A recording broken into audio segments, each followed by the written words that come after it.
So we're going to talk about push-up technique. Today I had a request from somebody to talk through the best way to do a push-up. So there are some technique tips and tricks that you should be aware of, and then I'll talk to you about what really might be the problem.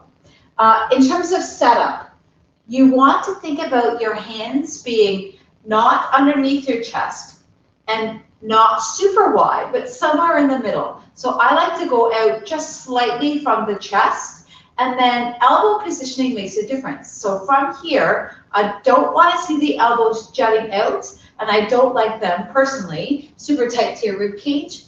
It's just too much tricep, not enough pec for my liking. I like to see you at a 45 degree. Couple things, no shrug. You need to keep the shoulders down and back. So here's your setup, hands just outside of shoulders.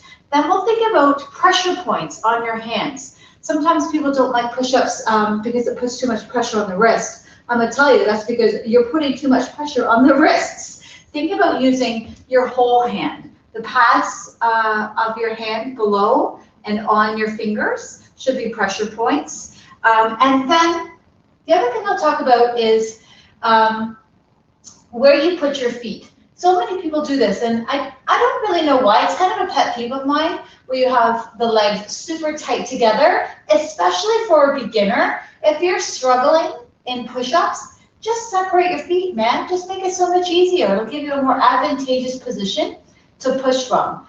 And then what I need to talk about now is what's happening here. Because I'm going to tell you, it is my opinion that the success or not of your push-up probably depends more on what's going on here than any of those technique setup cues I just spoke about. If you lack the ability to be in this position and slowly lower yourself to the ground, I'm going to tell you, you're more likely that you have a core strength problem, not a push-up problem. So here's how it should look.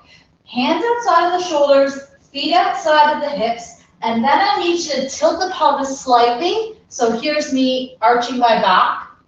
I need you to think about tucking your tail underneath and tightening your glutes. And then from here, it is a slow lower as one unit all the way to the ground. If you lack that requisite amount of strength required for that, you don't have a push-up problem. You have a core strength problem. And we then need to address that with core strengthening exercises, planks, side planks, dead bugs. If you need just a little bit of help, two options for you. You can go to an incline.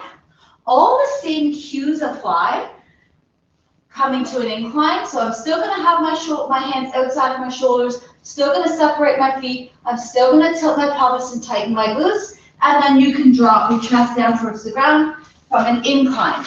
If you still don't have that level of strength for your core, then, and only then, will you come to the ground and go from a kneeling position. I'm just taking long lever legs and shortening them to make it easier.